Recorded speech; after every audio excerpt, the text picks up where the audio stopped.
Are you quite done there, turrets?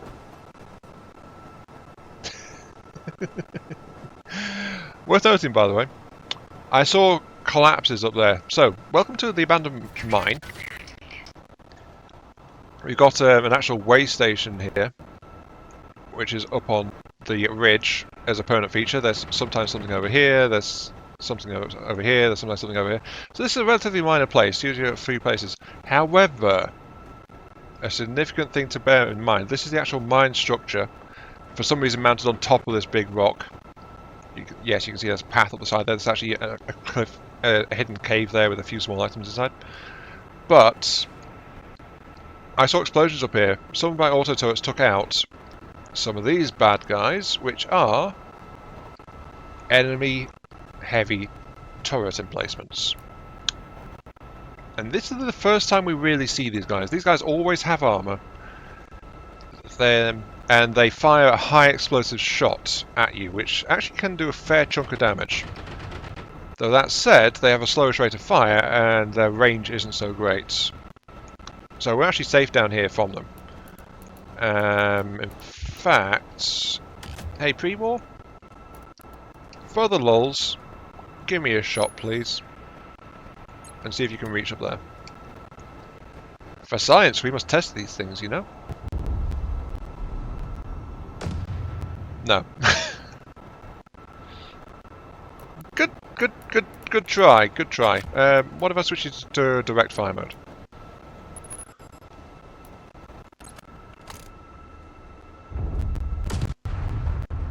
That did the trick. Okay. Kind of tells me I need to actually raise that artillery a bit further so I can use direct fire mode for, you know, doing that, because that shot was actually at a much higher velocity.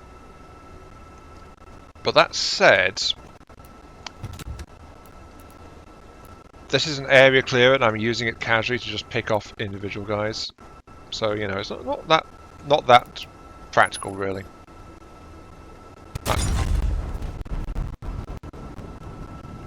Now, why did you fire up there?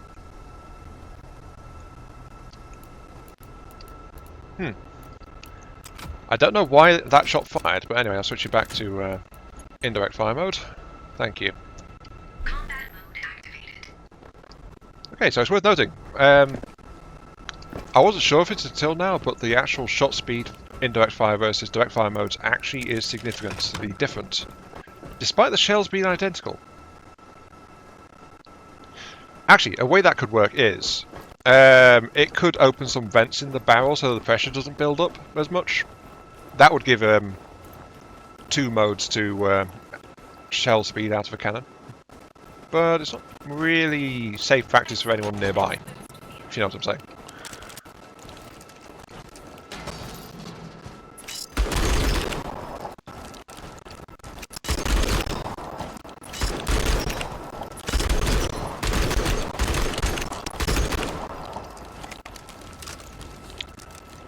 Okay, so we saw this from the actual overview, but it's a bit less obvious here, but you can actually see there's a pattern of platforms you can try to climb up as you're going up, or you can go up the stairs there to get to the main thing. But for now, I fail very, very much so. Hang on a second while I just recharge that real quick. There we go, right. Oh, this isn't where I want to be. This is where I want to be. Oh, sorry, fire, right. Whenever I do a slash, it actually does inflict a localized explosion and burning effect where I land. All meant to, thank you. Also, yeah, there was a bit of lag spike there. You saw there, a data cable appeared and then it dropped. I think this thing is slightly placed wrong. It does tend to clip something into the ground. Fairly often, actually. Now then, I need to get up there again.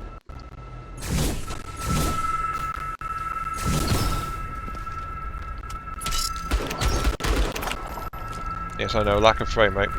Maybe having the burn effect was not the best idea. Also, you can hear the whine of those auto turrets very loudly.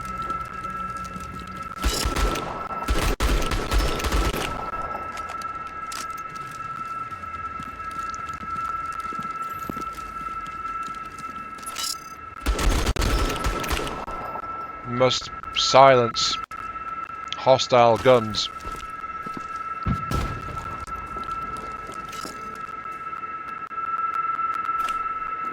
Where? I didn't see where that one came from.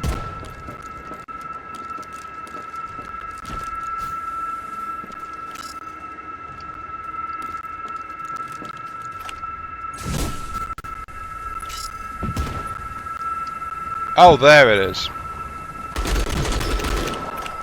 You, sir, were firing through the pillar. How very cheeky of you.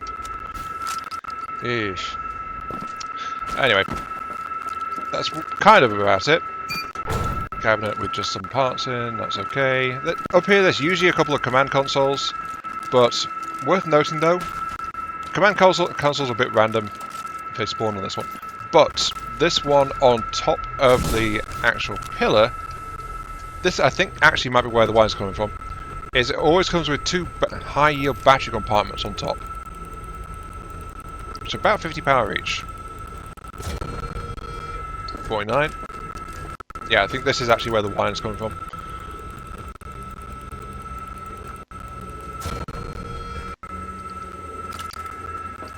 And then this opens up a small thing, just a bit of xanium ore and some electronic components. But as you see, the loot is starting to add up. Yes, indeed. Also, our battery is currently maxed out, but honestly, I've not built any Titan spikes yet. Simply because, well, our base's core power is actually a heck of a lot better than it was on the previous base. There's a lot of extra generators and things installed. So the base doesn't really need it. Its passive gathering field is actually pretty decent. Oh, also, as has been noted before, better core generator means bigger container. Bigger container means more loot. More loot means loot goblin. Can loot more goblin things. Aha! Got to focus on what's important, you know? Alas, there's nothing over there. And it was just a small bunker on the other side, so that is actually about it for this one. It's been relatively small, overall. Ah well, could have been worse.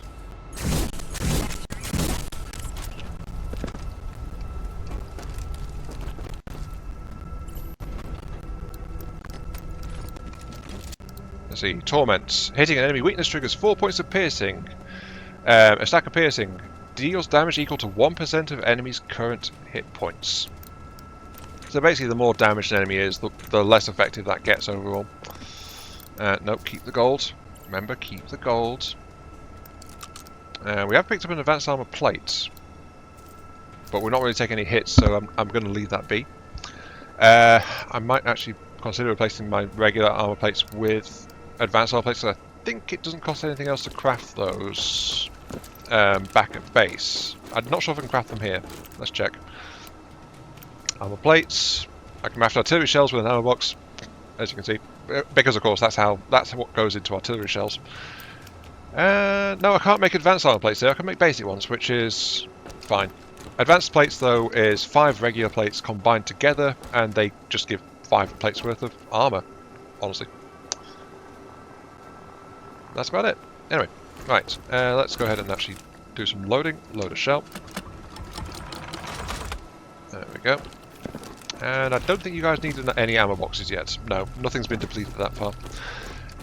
Okay, let us move on, shall we? Oh yes, got to do the important part, which is get lost inside my own base. Whoops. I really wish this game had signs you could put up, like arrows, like battlements this way, idiots. That would be quite useful, honestly. There's that hatch I mentioned, and there it goes.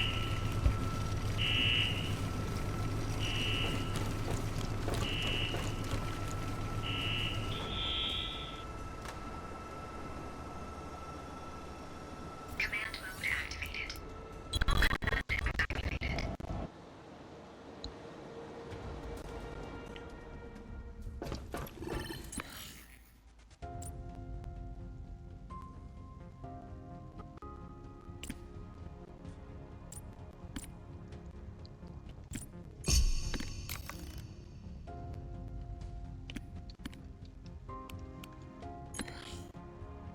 Insta loot for internal power cycle. Get some basic parts. Yes. Lakeside Town. Okay, let's drop into the Lakeside Town then and see what that one's like.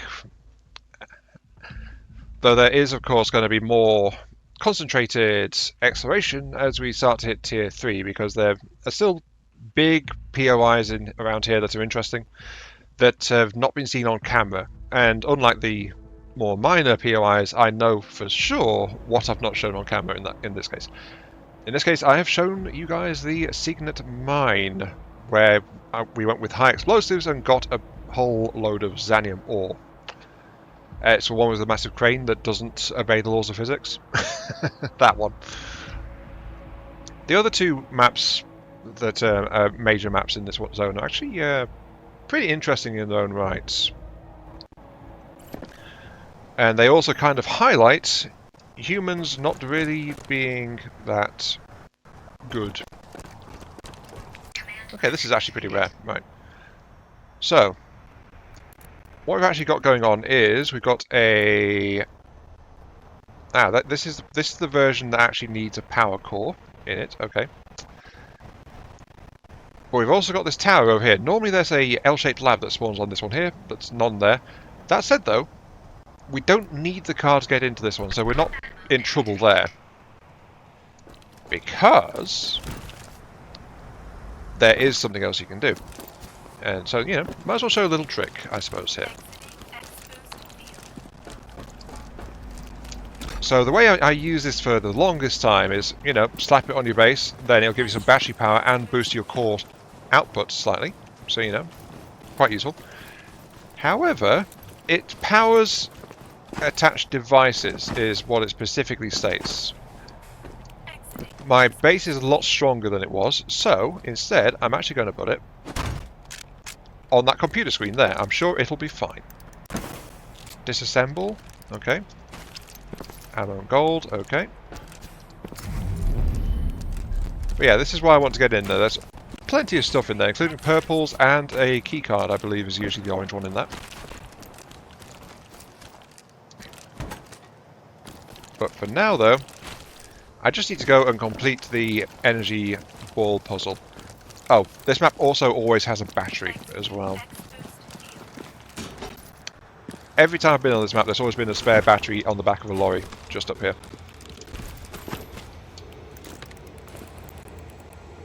Oh, don't look away. No, you've got to look at the thing while it does it. There we go. It's also worth noting, by the way, this tower is a bit of an odd one. Again, this is IMR3 talking about environmental storytelling. Yes, how dare he do that. So, the exterior of this tower is pretty nice, right? Pretty pristine, it's in good order, it's got some supplies around the base, things like that. It's got this kinetic power generator in the side of it, which is an interesting little thing, but it's pretty common, honestly, because you see them all over the place. But when you get inside, it's more like it's a shell which has then been damaged and then repaired very haphazardly. Like, the exterior walls are all solid paneling. So why are these missing and replaced with plank? Why are there shipping containers built into the structure of the tower? I mean, there's another one up here. How did they even get these up here, really? Unless they were part of an original construction and then the tower cladding was built around them. Which is kind of weird. And then this is also another bit as well. Like this entire structure has been kind of retrofitted a bit. There's not even enough headroom at the top here. You actually have to crouch down to get underneath. So this is like waist height for most people. And you have to go under there to get into the actual operation room of this tower. It's a very odd design. It does mean you have to parkour up it, but it's like I look at the structure of it and I can't see how it is built the way it is built. Like, why was it built this way? I mean, yeah, there's a quad cannon on the side of it, of course. There's multiple antenna arrays and things on top of it. But it feels very much like It's two separate buildings mashed together, I think is what I'm getting from this. Like it's disjointed, I think is probably a good way to put it. You know? It's a very odd architectural choice. Then again, the humans from before times built that, so who knows how they did things. Anyway.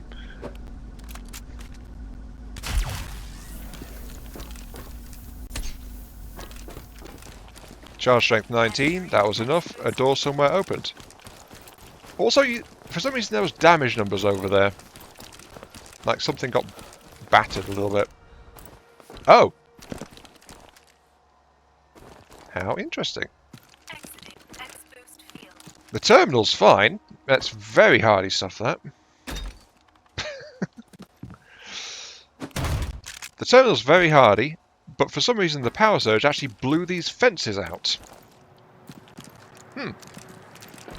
How curious, how curious. Anyway, let's go in and actually get some loot. Warning. Blizzard outbreak. Oh. Operative mobility reduced. Warning! I don't care that it's a bit cold outside. The weather can do it at once. Aha! Ooh, grenades. That's something I've never really done much. I've never really used grenades. And yeah, that's about it. Oh, that's inside. There we go.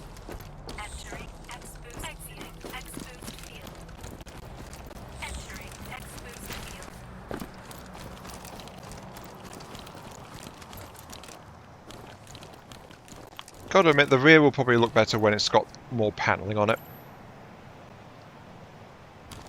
You can see very much how it's kind of short on a lot of things. But if I had more open access points, this is the kind of thing you could do. You could have, thank you. You could have actually 2 of these mounted below, and then 3 of these mounted above. If you want a really dense weapon rack kind of thing. Though that said, it would only work for the single barrel version. I don't know. I don't think the double barrel one is actually any bigger. But we have got the. Are you all right there? Just kind of merging with the armor scheme a little bit, as I get thoroughly lost. Right.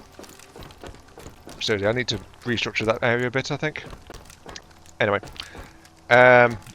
Yeah, the single ones are like that, but as you can see, the Vipers are a little bit bigger as I fall off the edge of the thing. Right, there we go. And then I set my base on fire. Hooray! maybe getting the fire skill was a mistake, but skills are non-refundable, sadly. So this character is now stuck with that. But yeah, these things are a little bit taller, so they might not work with the underslung machine gun turrets. Ah well. Let us move on. Disassemble. Hitting a mechanical enemy grants a chance of awarding resources. So it's like how we get resources every time an enemy unit gets killed by the base. This gives my personal weapons a chance to do that as well.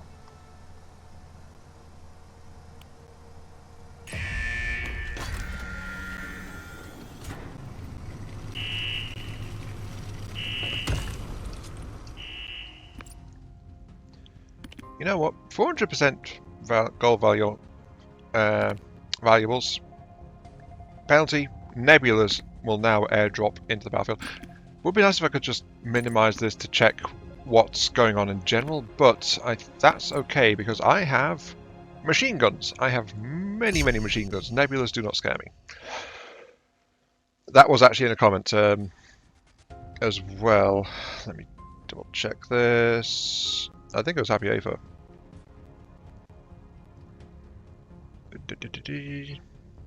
Screen saying issues are great bad. Some situations, some models like swarms of pixels instead of actual people. Yeah, that's the only thing I was trying to fix, but I don't know what settings are actually causing it. It seems to be even minimum settings it's happening, so I'm guessing it might just be machine bad. Anyway, this was another part of one of Happy Ape's recent comments. Those elite, quote unquote, Enemies will airdrop ability are funny. They drop directly in front of your guns, die while spawning, and then lie straight in the air. Yes. The problem is they're getting intercepted on the way down, basically.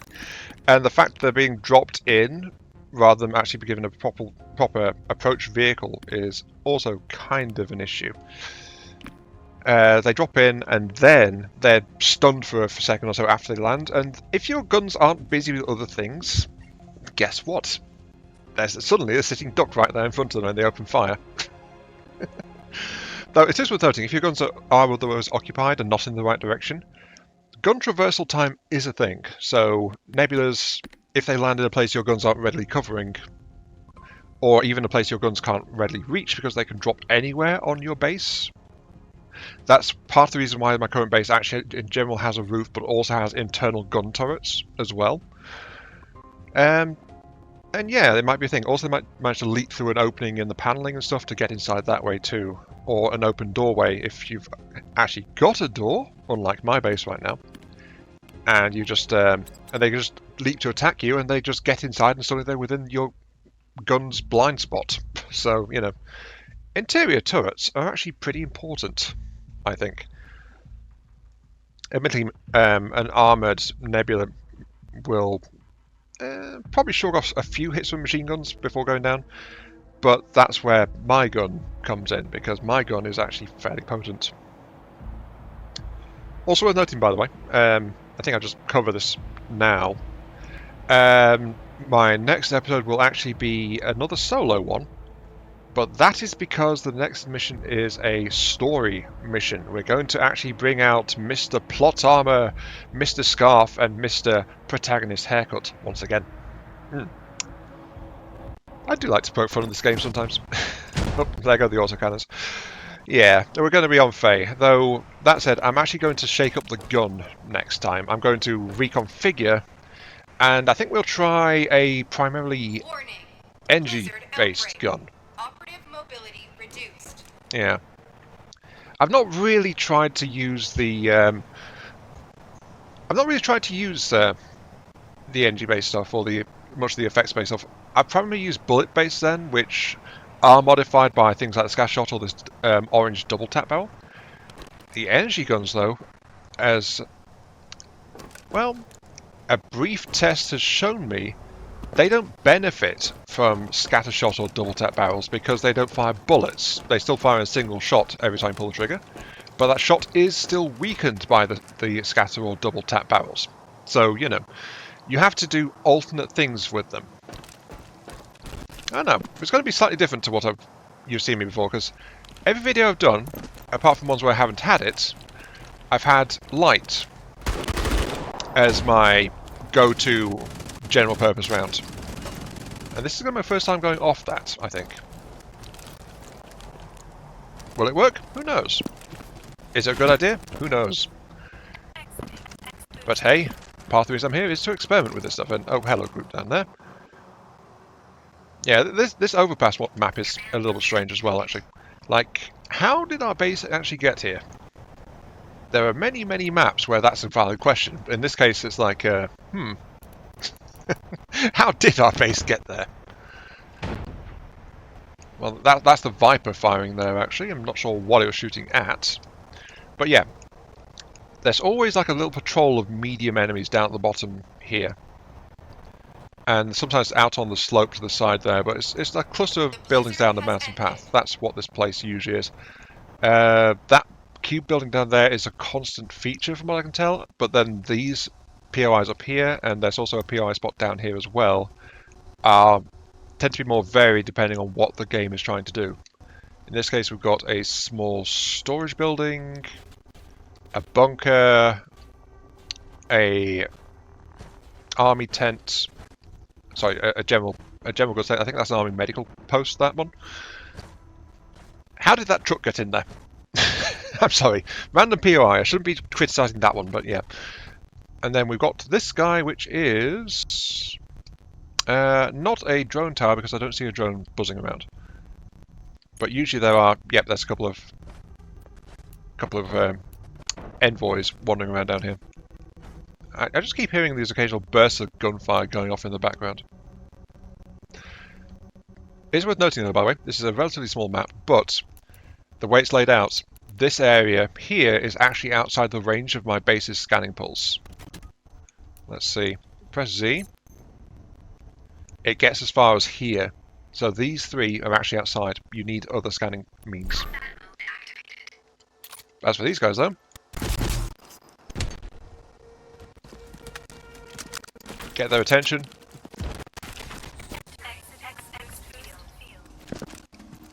And then I think just let them wander up here. They'll come around. Eventually. Let them do their thing. Let the base have its fun with them. What did I just hit?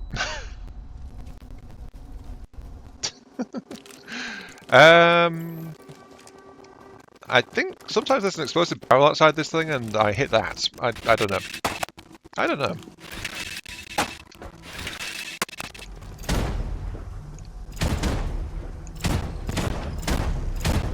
See what I mean about the Vipers though?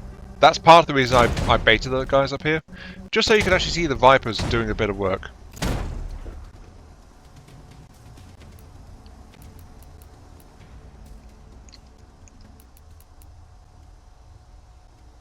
That said, I'm not quite sure how much they actually do, but having them fitted, minus 15 to maximum material storage, minus 65.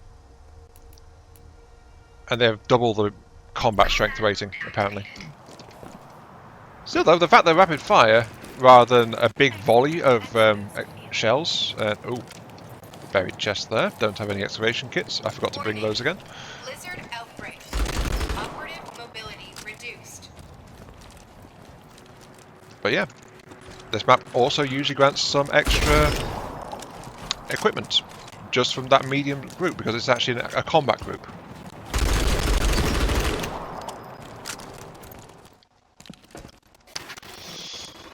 Okay, this interior here is painting a very pretty picture, isn't it? Look at this. Got badly hurt, crawled out here, and then... yeah, that's about it. Honestly, a habit I've got nowadays is I break any 600 hit point doors just by shooting them. Just because it triggers more pursuit. Prize end some gold, yes please. Just because pursuit means more tech points, and more tech points means more toys. You know me, I like my toys. Also, hooray for ammo shells. Oops, apparently yeah, I'm a bit full. That's fine, that's fine. Let's go back to base, because there is still something we're not seen yet on camera, as I go straight up the stairs.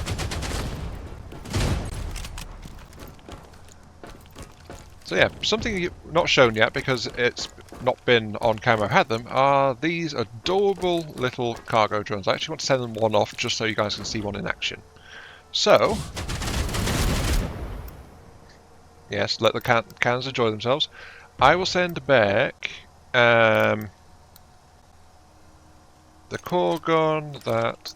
Now, this is a great reason to have these guys in general, because if you're not sure about your base's ability to survive in a zone, like the previous base struggles on higher difficulty snow, it's a lot safer to not actually get multipliers, but this time I have been grabbing some. Just do this, 4x4 inventory, spend 30 power, can't send a mission item, but you can set tech blueprints back in this, which is a great use for them. It's also great for when your containers stuffed over full as well, because if you've got 30 power you can access these and just stash things in them, and it will carry them over to the next map as well. So it's like a very basic storage. There's just 30 power access fee for it, which it doesn't cost you, by the way. It's just you can't open it unless you've got at least 30 power. Open it, press start, little thing unfolds, and then it's like Amazon delivery service. Steady itself, checks itself, it's good to go, and whee! Bye-bye. And now that is on its way back to base, and that is a guaranteed recovery. So no matter what happens, if I win or if I fail, that has made it back to base. However, it is worth noting, by the way, that while it has made it back to base, it also means it can't be counted in the actual loot from extraction day because it's not there. It's already gone. So, yeah, it's a safety net, basically. Put that there, put that there. Yes. I've got 4 shells. There's more shells in there. Also some ammo boxes, which I can... Let's have a look, see and see if I need anything. I know I need some more shells. You're fine. You're fine? Really? I only used 2 shells? I thought I used 3. I had more shells than I realised. That's okay. These things will have to do because nothing's had to reload yet. I'll just ditch stuff on the floor over here then, honestly.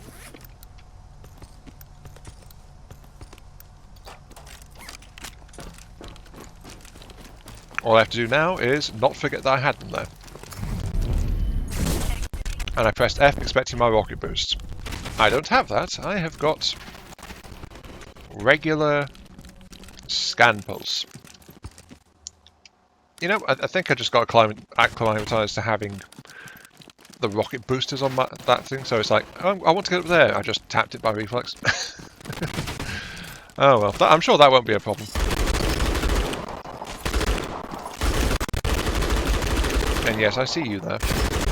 There we go.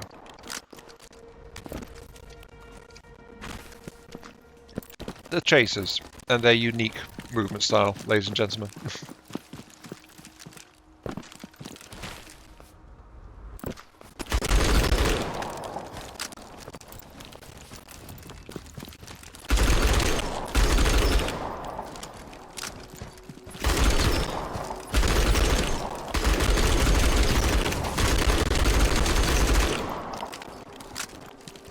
Okay, I think that was a good showcase of both the strength and the weaknesses of the auto scope. It doesn't give me a good crosshair at range, but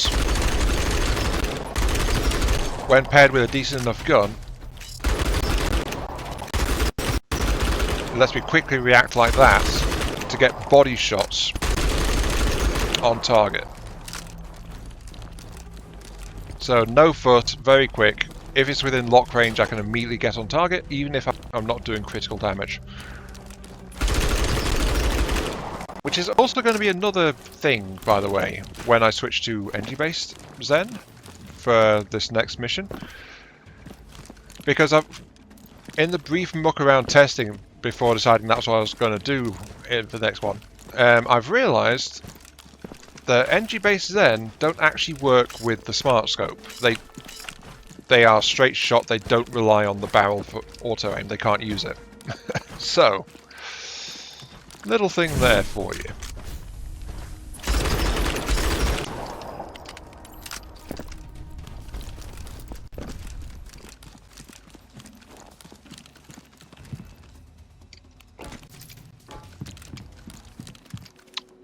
Also, yeah, it's worth noting that it doesn't really show a very rosy picture of resistance against the machines previously, does it? The state that all these facilities and things are in. That said, though, this one, at the very least, it had a decent supply of toilet paper. Though I don't think it's actually got a toilet in here. Toilet? No. It's got toilet paper, but no toilet. How very useful.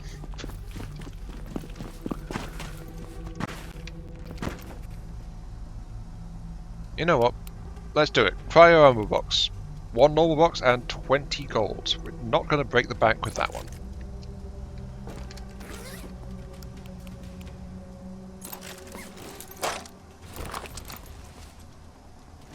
And there we go. 3,000 ammo. Actually, it's actually unpacks it quite substantially there. Remember, a normal ammo box only gives us like 2 stacks of regular. So the fact that that's given us so much also is quite indicative as well. Then I just reload onto cryo. There we go. And we have ourselves 400 odd regular ammo, which I'm just going to throw in the container to ship out and get rid of it. So, we now have a cryo gun. Isn't it strange that the robots operating in this naturally cold landscape haven't got any kind of weatherproofing?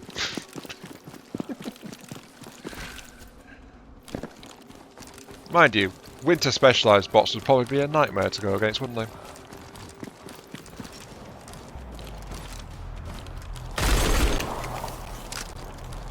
And that's what cryo armor does.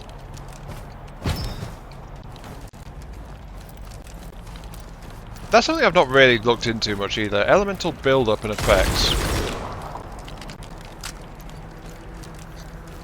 Sweepers.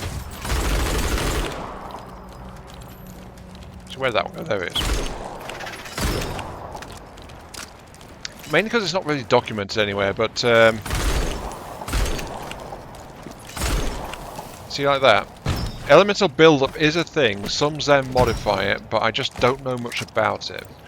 And guides don't really go into much detail about it either. There's just some modifiers into things that increase elemental build-up. And I know that ice rounds freeze things, electric rounds shock things, fire rounds burn things. I know, it's really surprising, that one, isn't it? But it's still kind of a less well documented side of the game, I think. Oh well. Suppression turret. Attack increased by 250 when mounting a gun, which I assume means something going Bert in the background. I assume that means when I'm carrying a turret weapon. Because as far as I'm aware, there's no other way to have a weapon under your direct control, except for there is a turret control module, which I've seen in my other save but not actually used before. So, you know, the more you know. Pull you out because you are less valuable. Just throw that in there because I want to shift it. Yeah, whenever there's any kind of glut of storage like this, I try to prioritize getting less stack less items like gear out of the way.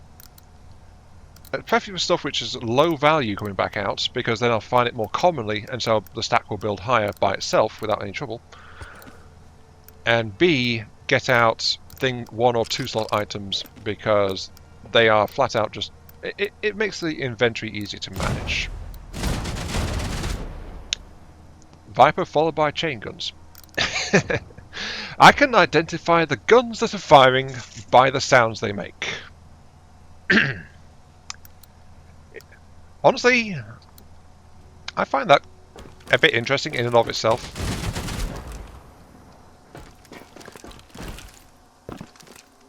Yep. That's another thing about this map, by the way. It choke points anyone trying to approach the base to this corner here or that corner there. There's no way up this middle bit. There's no way in around it. So, yeah. Enemies tend to get close, but they also come very predictably. It's very much a thing. Anyway, let's see. Anything else to do around here? Something I haven't had to do yet, really, is burn much material for power. Yeah, just had to clear my throat for a second there. Check you. You've got barely any ammo used. Yeah, it's all good. There's nothing else to grab. Let's go ahead and trigger this thing.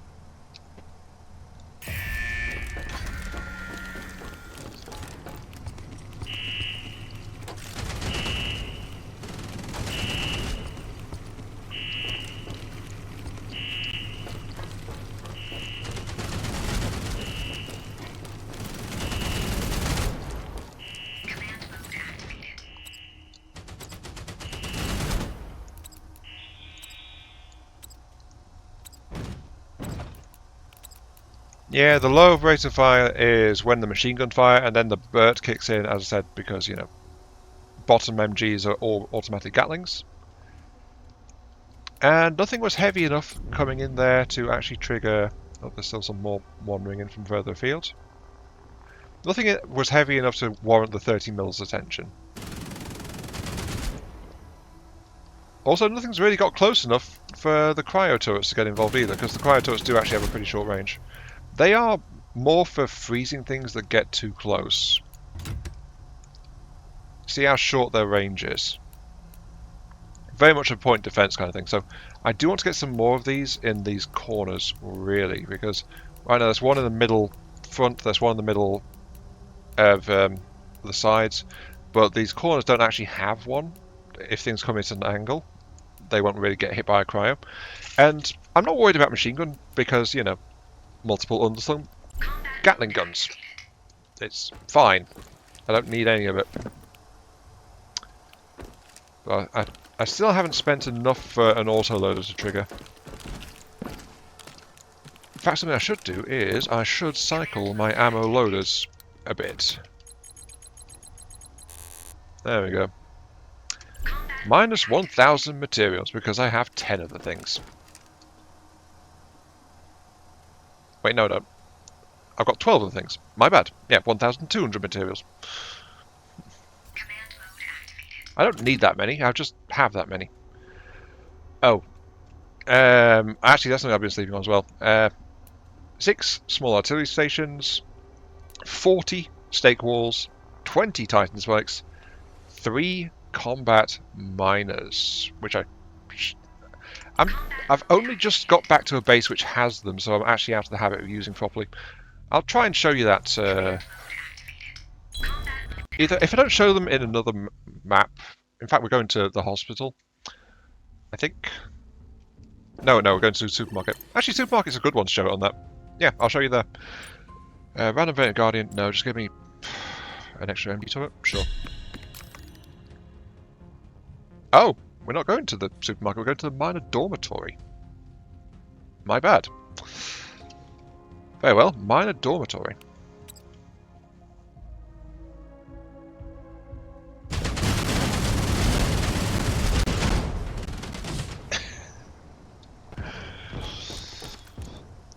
The sound of Dakar.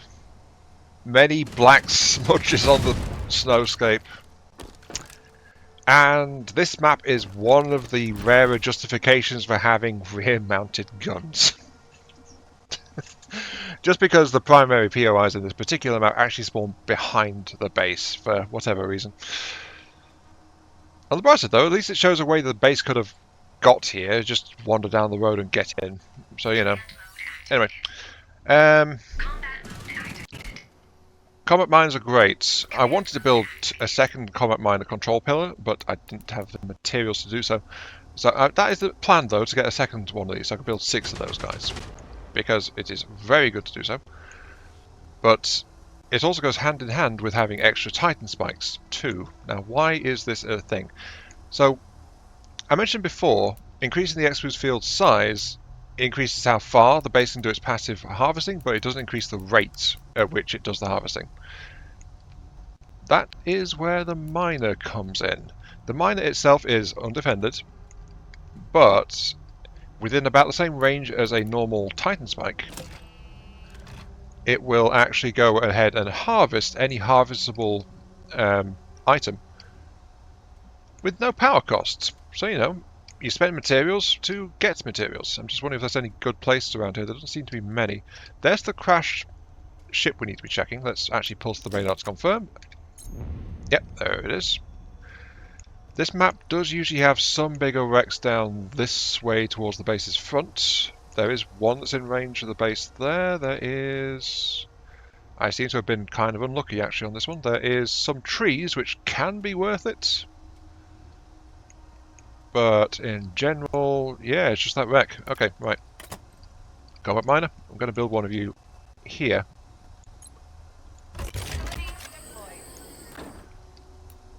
So this harvests by itself. We've seen these before in some extraction days. It's the same facility, but it's just in our control. It will also, by the way, harvest those little ore nodules on the ground as well for a bit of materials. But for 8 power, we can install an efficiency module, which greatly improves the speed it harvests at.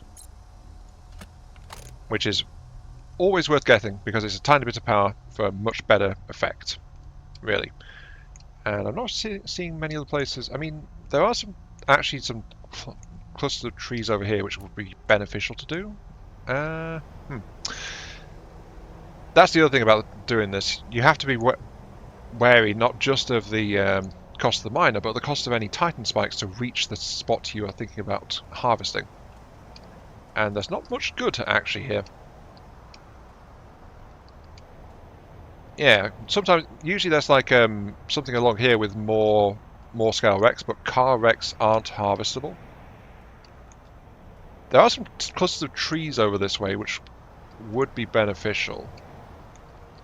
Let's do that. Let's install a Titan spike, a Titan spike,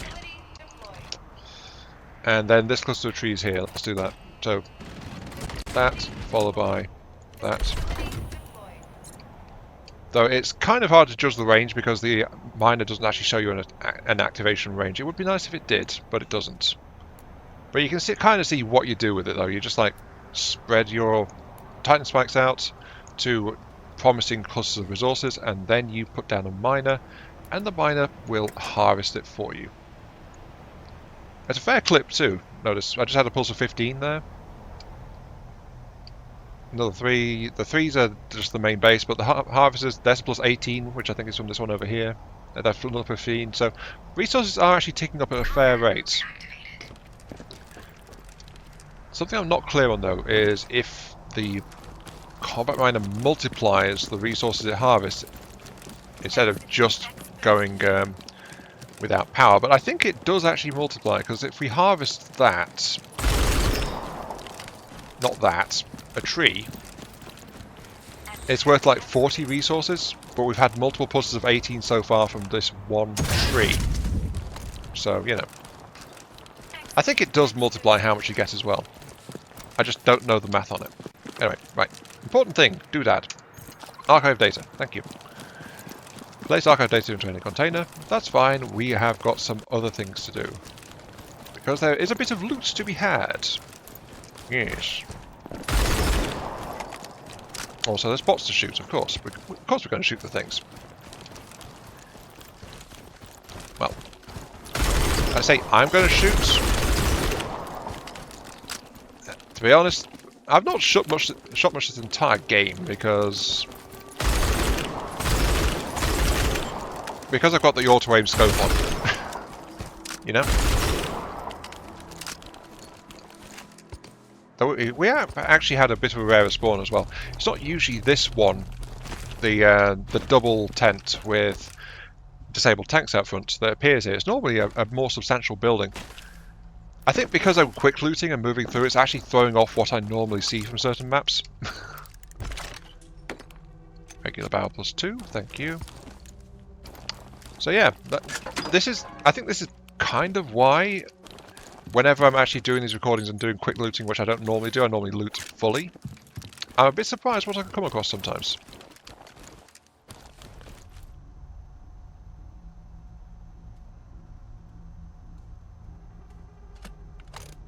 Okay, so that was a thin little stick tree, and I was watching the whole time. The miner got about 80-85 resources from it. And it was one of these, so if I harvest this guy, wait for the miners to pulse, just so I don't clash with it.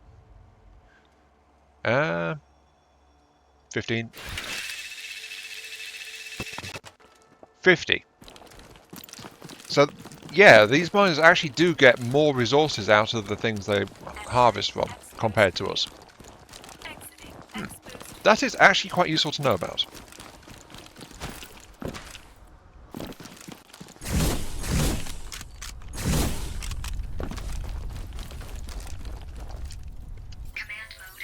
Oh, also by the way, it's not actual limits on having 3 isn't that bad, because unlike the Titan spikes and like your fortifications, combat mines can actually be self-destructed once they're no longer needed. So basically, as soon as they stop having the electric harvesting arc, you can just blow them up to get rid of them. Facility lost. Yeah, it's 100 materials down the drain, sure, but it frees up the the combat mining slot, so that you just build it somewhere else, and that in itself is quite useful. This one is also done, it seems like. Self-destruct. Facility lost. Okay, so there's something like a 50% or so boost on materials gathered by the miners, which does make trees actually fairly useful to get if they're in tight enough clusters.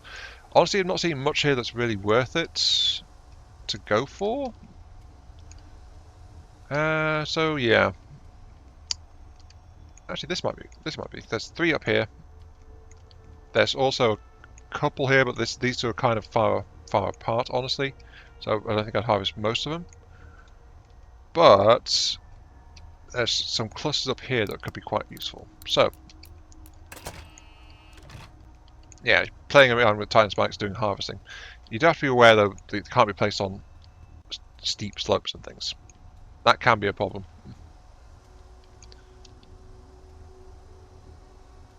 Also, rocks can be a problem too.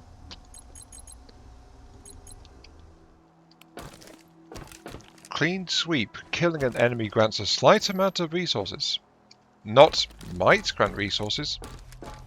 Grants resources. However, that one that was might said might on hit, I think it was. I've actually got that fitted, so let's have a look-see. I think... No, I don't have that fitted. Okay. Worth a look, though. Alrighty, that does it. So... General loot. I will... pull those 2 out just in case. Put those in. Okay. We're kind of ready now, so let's go ahead and spend some of our resources on that. We do want to actually cycle a bit of power as well. We have many small generators on this thing.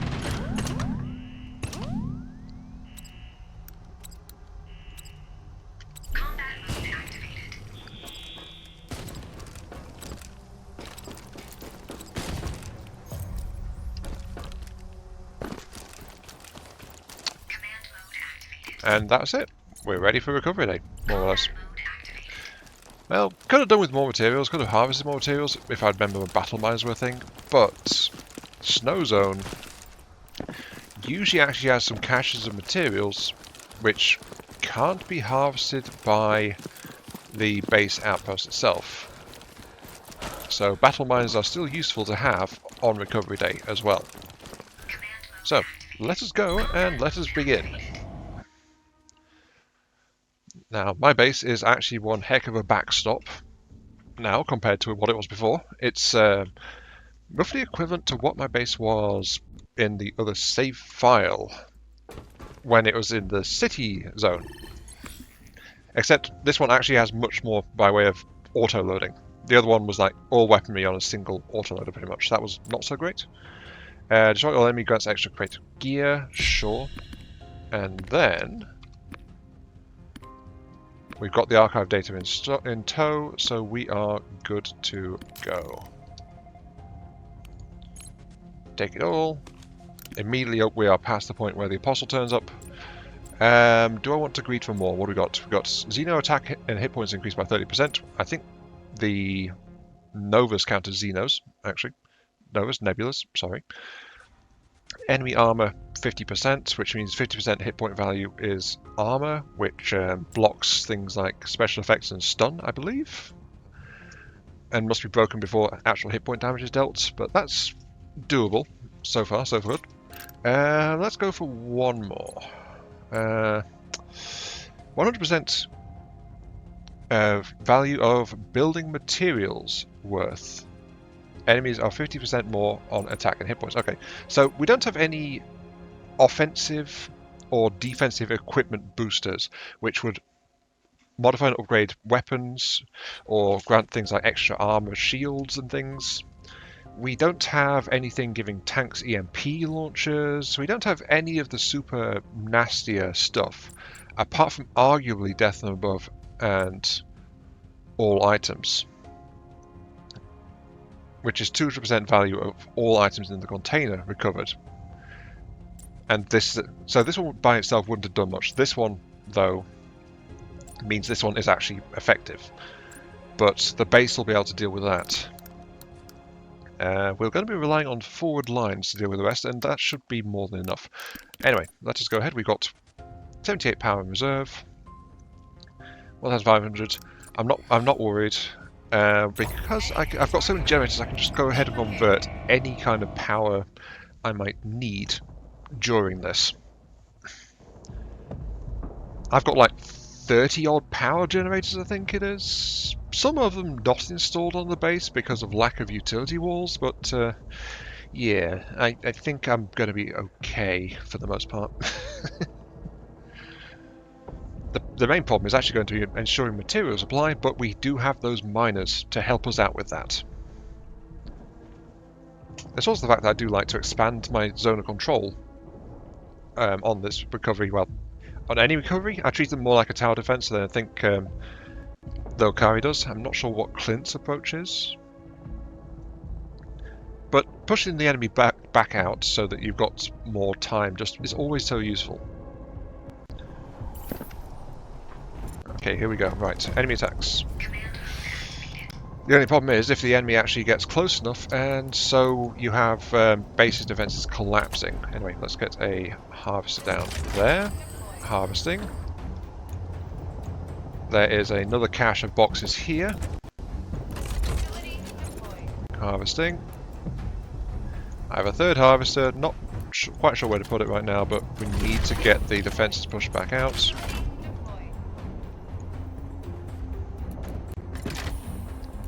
There we go. You, I will actually go ahead and upgrade you. There's one of you and the other one, isn't there? Yes, there is. There's two of you on that one. Cycle my reactors already to get these two. I didn't realise these ones could be upgraded, so that's news to me too, actually.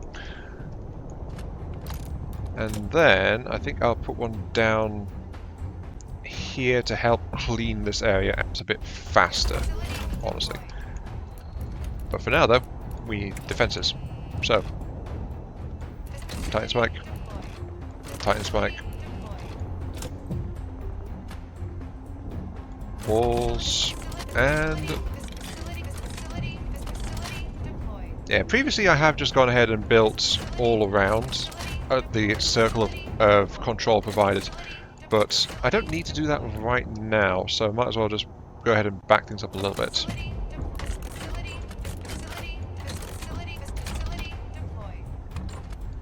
Having a second layer is quite useful for when the first layer actually fails. So that's why I'm doing it that way. Now, I don't have any spare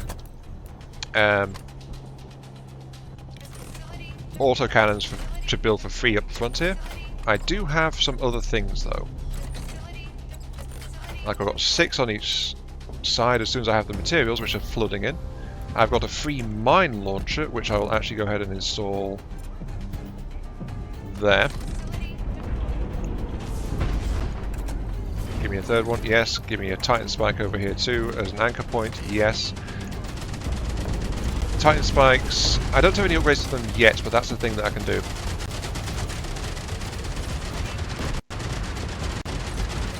And there's 30 mil. But now I just need to hold the line, basically.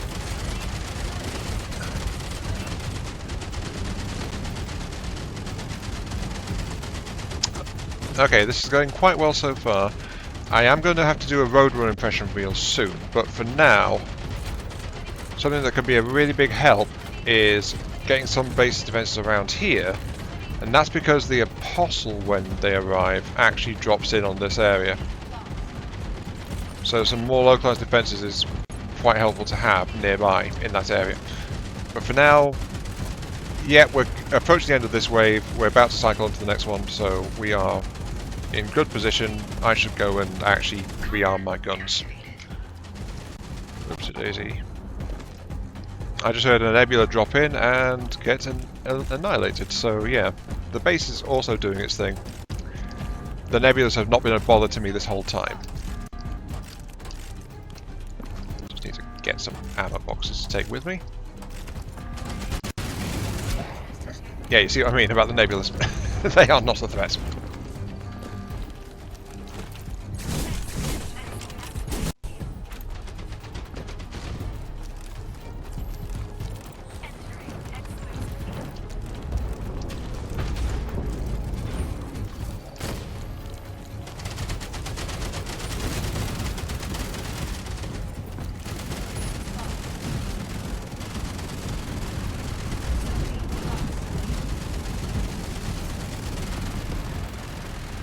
I saw that. Something with missiles out there. Right before the Apostle wave as well.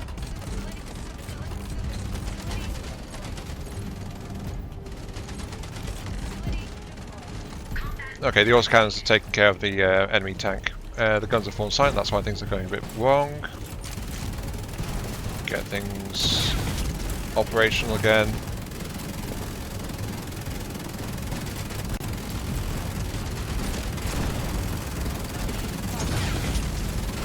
We are due an Apostle strike any moment now. Speaking of, there it is. Hi Apostle, how are you doing?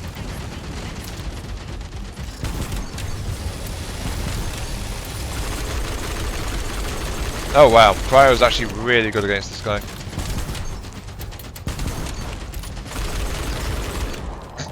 Okay, sure. You do you, Apostle.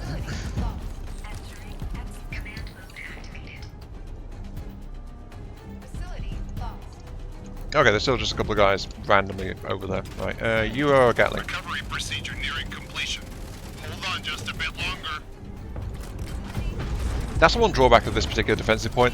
Those big armoured hulls are in the way of some stuff.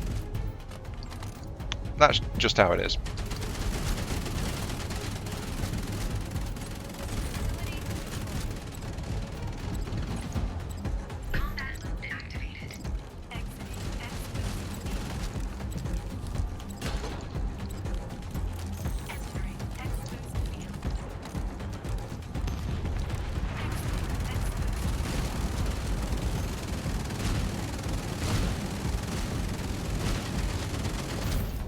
Weren't there supposed to be nebula? Yeah, nebulas. Weren't there supposed to be nebula drops? There were supposed to be nebula drops. I was promised nebula drops. I've not seen a nebula this whole time. I think it's a lie. The nebula weren't real. Ugh. I'm sure my base's. I'm sure my base's numerous machine gun turrets had nothing to do with that one. Okay, let's leave. Pulse the base. There's some potentially useful stuff in there. I'll just go and loot up real quick then.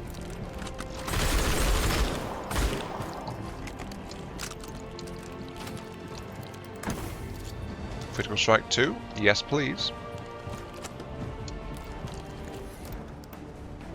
A purple tear grenade underbarrel dropped from that Apostle.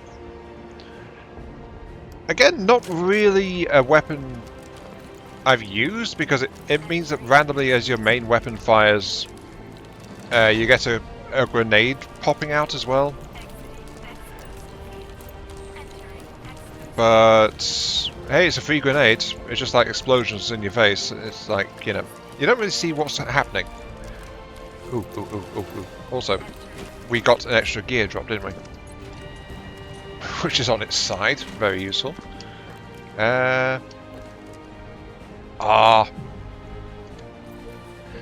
Cooldown reduction device.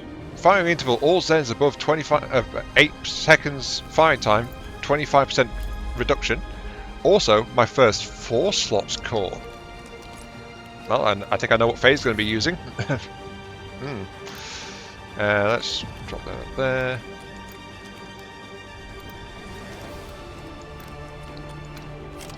Got to make room for the loot. Yes, please. Actually, I don't need to make room for the loot. I can just throw some stuff into the drones. Purple, perfect colours. Still, my first 4 Zen core. Very nice.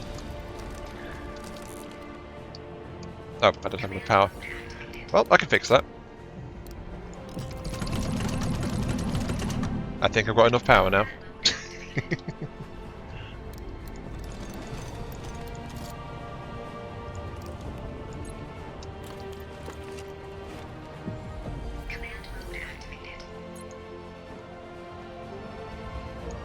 You know, that mine over there is still going. There's still a box over there as well. This one is mined out. one last housekeeping chore, I guess you could say. 666. 666.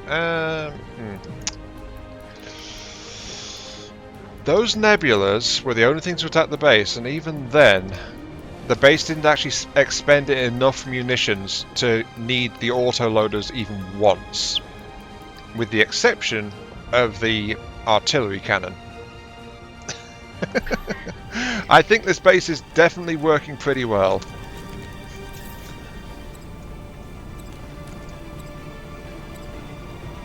This base is working really well. I'm quite happy with it, even if it's not finished yet.